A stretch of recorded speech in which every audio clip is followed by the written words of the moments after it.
Hi there, and welcome to First Look, a Bible study looking ahead to the reading or readings for the coming Sunday. My name's Carl, and it's good to have you with us. This week we're going to be looking at two stories of Jesus sort of sandwiched together, in which he was hoping to lie low in Gentile country, but in which things didn't work out quite like that. Before we dive into that, however, if you haven't done so already, you may find it helpful to download the sheet that accompanies this study. You can find the link for that just below the video in YouTube.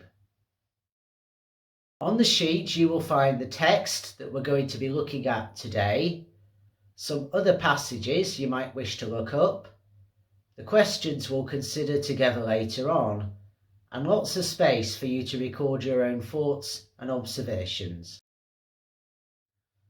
And so, without further ado, let us dive into today's passage, which comes from Mark's Gospel, chapter 7, verses 24 to 37.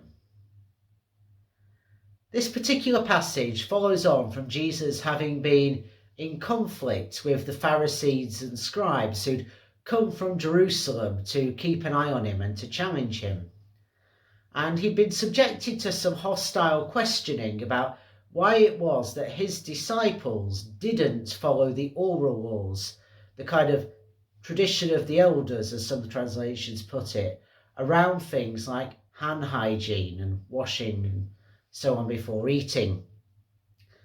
Jesus responded to that by calling the Pharisees and scribes hypocrites and pointing out that some of these traditions actually ran against the laws that God had given the people of Israel. And he made the point that what defiles a person comes from the heart. It's not to do with what we eat. So that's what we found in chapter 7, verses 1 to 23, as we explored last week. And now Jesus has moved on. He's travelled to the Gentile town of Tyre, where he was hoping, as we learn in verse 24, to lie low for a little bit. And after that failed, he moved on again via a roundabout journey to the Decapolis, the 10 towns, into therefore what was also a predominantly Gentile region. And we know the last time he'd been in that area was when he healed a demoniac, cast out a demon, and the people asked him to leave because they were so frightened and unnerved by what he'd done. That was Mark 5, verses 1 to 20. We've got quite a few characters in this reading, which divides into two episodes really, verses 24 to 30 and verses 31 to 37. In that first episode, we have obviously Jesus, who was travelling around with his disciples in Gentile regions, looking to try to remain out of the public eye, but as I say, not really succeeding. And in that first section, we also have a Syrophoenician woman, a Greek woman, whose daughter is described in verses 25 and 26 as having an unclean spirit, and she'd come to Jesus seeking healing for her daughter. We don't know her name, which implies that she wasn't known to the early church. In the second episode, verses 31 to 37, again we have Jesus and the disciples. In this episode we have a guy who was both deaf and had a speech impediment, who was brought to Jesus by the crowds, as we learn in verse 32. And in all of that lot, we do have the crowds, Gentile people predominantly, who were aware of Jesus' presence and spread news about him, even when, as we see in verses 36 and 37, he'd explicitly asked them not to do that. Now, Mark's Gospel was the first to be written around the 65 to 70 of the Common Era, sort of mark, and mostly for a group of Gentile Christians based in Rome. And what we have here are two accounts of Jesus ministering beyond the people of Israel to groups of Gentiles, which is an interesting one. Mark groups them together. Now, as we read this passage, it's useful to keep in mind various other biblical passages. To highlight two at this stage, Matthew 15, verses 21 to 28, offers a parallel account of our first story from Mark 7:24-30, and it might be useful to have a look and compare and contrast the two. The other text that's helpful to note is Isaiah 35, verses 5-6, which is echoed throughout our second episode, and in particular in the Quran's declaration in chapter 7, verse 37. It's a prophecy about what will happen when God's judgment and justice comes to bear, that the deaf will hear, that the blind will see, that God will restore people, will restore Israel. So we've set the scene. Let's dive in now to the detail of our first story. So that's Jesus' encounter with the Syrophoenician woman in chapter 7, 24-30. Now for Tom Wright, this event is less a healing account, which we've already had plenty in one way or another in Mark's Gospel, and more a political incident, as the heated debate in verses 1-23 of this chapter about cleanliness is followed in this encounter by Jesus interacting with, one way or another, an unclean spirit. It's certainly the only healing account that we have in Mark's Gospel in which the person who was healed was definitely a Gentile person. And for Marcus Bock, in his commentary, it represents a battle of wits between Jesus and the Syrophoenician woman, in which she is the one who comes out on top. Now, Tyre was an ethnically mixed town, which is why I think we get the reference to this woman's ethnic origin in verse 26. And relations between Tyre and Galilee were somewhat strained because agricultural resources tended to flow out from Galilee into Tyre, even when that meant Galileans going hungry. And that was a dynamic that went back a long time, and we can see that, for example, in Isaiah 23, verses 1-12.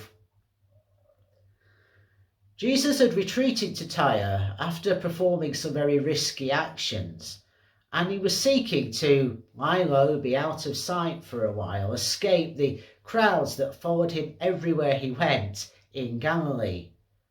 But it wasn't possible because his fame had spread even to that predominantly non-Jewish region, as we learn in the first part of verse 25. As we learn in the latter part of said verse 25 and into 26, news had reached in particular a Gentile woman, a Syrophoenician woman, whose daughter had an unclean spirit and who hoped that Jesus could set her free. Being Syrophoenician basically meant she was of Greek origin. At the end of verse 25, we're told that she threw herself at Jesus' feet. Some argue that that's a sign of how desperate she was in this situation, and that's perhaps reflected in how she's approached a foreign preacher for help. But others suggest that what's going on here is effectively a form of worship. And it's interesting that it's Jairus, the synagogue leader, in chapter 5, verse 22, who is the only other example of someone throwing themselves at Jesus' feet. And he too was looking for help for his daughter. An interesting connection, isn't it?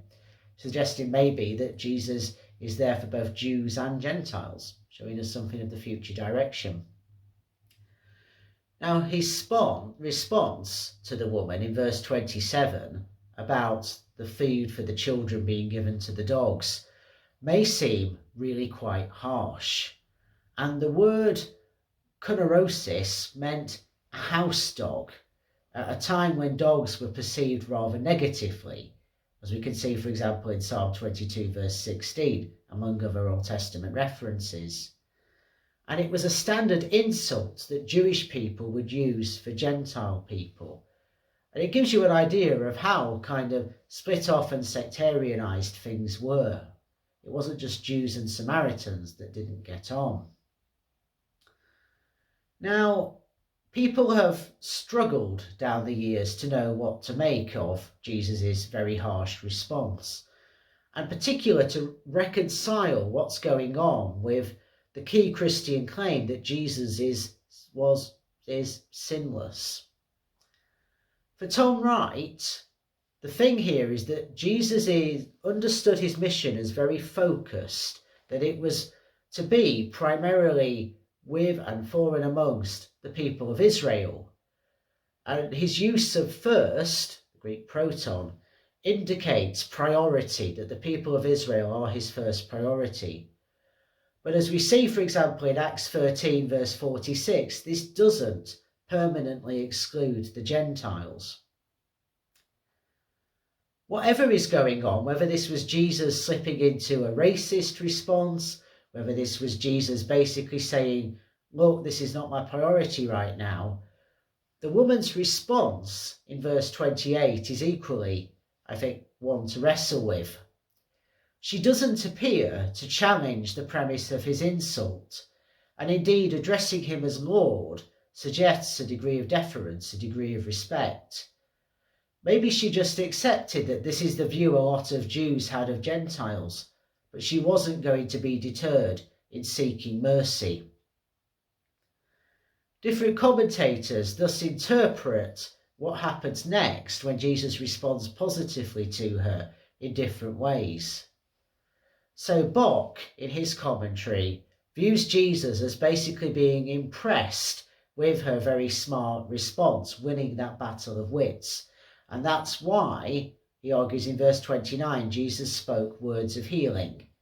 And we've seen Jesus bring about wholeness and healing through speech also in chapter 2, verse 11, 5:34, 7:29, 10:52, and so on, as other examples of that. For Tom Wright, what's going on here is that Jesus is, in many ways, carrying on what he'd done in verses 1 to 23 and sweeping away old taboos. So previously one about cleanliness, in this one about uncleanliness and attitudes to the Gentile, sectarian attitudes. Sweeping away the idea that Gentiles were in some way ritually unclean, even though he had not sought out this particular encounter and it wasn't the focus of his mission. But I'm inclined to think that both of these responses are a little too clean, a little too neat. And Al Barrett, along with many feminist theologians and others from different liberationist perspectives, argue that what was going on was that this woman pulled Jesus up short, as Barrett puts it, interrupted his flow by challenging that prejudice. And that what's going on here is Jesus, having been called out on his prejudice, realizes that and expands his own vision in this encounter. So there's certainly lots of different ways you can interpret this, and it's one of those really difficult, controversial passages that people, I think, will continue arguing about for centuries. What we can say with some certainty is that Jesus' word was faithful and effective in verse 30, because when the woman got home to her daughter, she was indeed healed. So that's the first of our short stories, if you will, that have been put together. The second runs from verses 31 to 37 of this chapter. After this episode, Jesus was on the move again, and he took a very roundabout route to get to the 10 towns, to get to the Decapolis, going through Sidon to that part of the Sea of Galilee he was aiming for. And this area was to the east of the Jordan River, and where the demoniac of chapter 5, verses 1 to 20, was healed. It may have seemed like a very odd route, though 2 Kings chapter 2, verses 2 to 6 and 23 to 25 give us precedent for such a kind of roundabout route. Sidon was 22 miles north of Tyre, whereas the Decapolis was to the south and east, so it was quite a journey that he and his disciples undertook. Maybe he was just trying to keep out of sight, out of the way. Now, we can't be certain whether the man who was healed in this particular episode was a Jew or a Gentile, but Matthew chapter 15 verse 29 seems to consider the setting to have been a Jewish one. And actually, it's fascinating that this is one of the very rare instances where we have a story in Mark's Gospel that doesn't have a parallel in one of the 2 other synoptic Gospels, Matthew and Luke. What does that tell us? one wonders. What goes on here is that some of the crowd bring to Jesus a man who's both deaf and has a speech impediment. It's not quite clear in the Greek precisely what that means. So the term mogios can mean someone who's partially unable to speak, or it could mean someone who has never said a word in their life. We just don't know. Other examples of Jesus healing by laying on of hands, which was what was asked for here, include Mark 5:23 and chapter 6 verse 5, and perhaps most notably a healing that he will go on to do of a blind man in chapter 8 verses 22 to 25, which is really the kind of immediate prelude to the pivot point in Mark's Gospel where Jesus asks his disciples, "And who do you say that I am?" Now, the only other use that we have in the Greek Bible, in the Septuagint and the Greek New Testament, of that word for partially or completely mute comes in Isaiah in chapter 35 verses 5 to 6, that prophecy I highlighted earlier, which is about the healing that will take place when God's salvation finally comes. The deaf will hear, the blind will see, and so on. Jesus tries to keep the healing secret by taking the man off into a private space, we're told in the first part of verse 33. And that kind of parallels things that we see in, for example, chapter 5, verses 40 to 43, and again in chapter 8, verse 23. Jesus heals the guy in a very visceral kind of way, using spit. Now that might sound a bit gross to us, but in that culture, spit, saliva, was believed to have healing properties. And so his actions in the latter part of verse 33 would have been culturally familiar. People would have understood what he was doing. And it could be that part of the reason Jesus did it like that was to enable the man to know that something major was happening, because he could see and feel Jesus acting. Note then, as I say, the intimacy and earthiness of this miracle that uses touch and the mundane.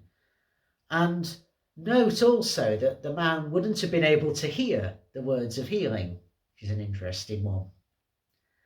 Jesus prays by looking up to heaven, and he sighs, which is a sign of appealing to God. See that in verse 34. And we're told that what happens is that the man's tongue becomes untied after being bound in knots or chains. It's a really graphic image we have in verse 35.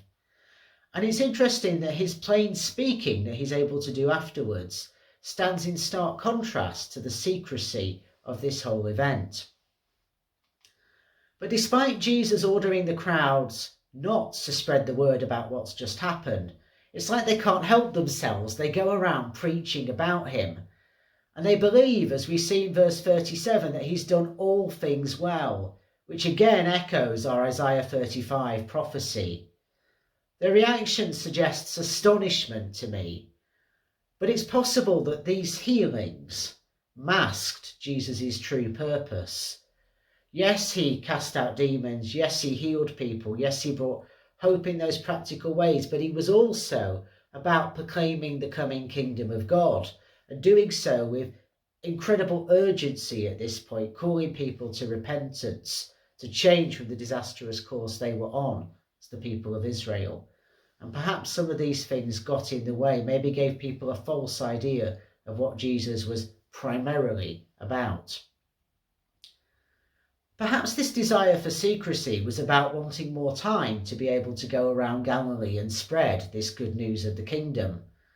But the failures of secrecy would bring matters to a head.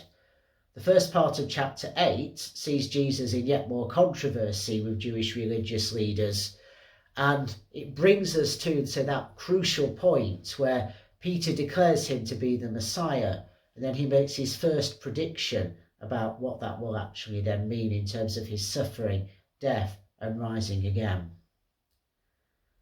So ultimately, this passage points to where we're headed, to the cross and to the healing of God's kingdom coming in its fullness. And that gives us an awful lot to think about as we now dive into our questions.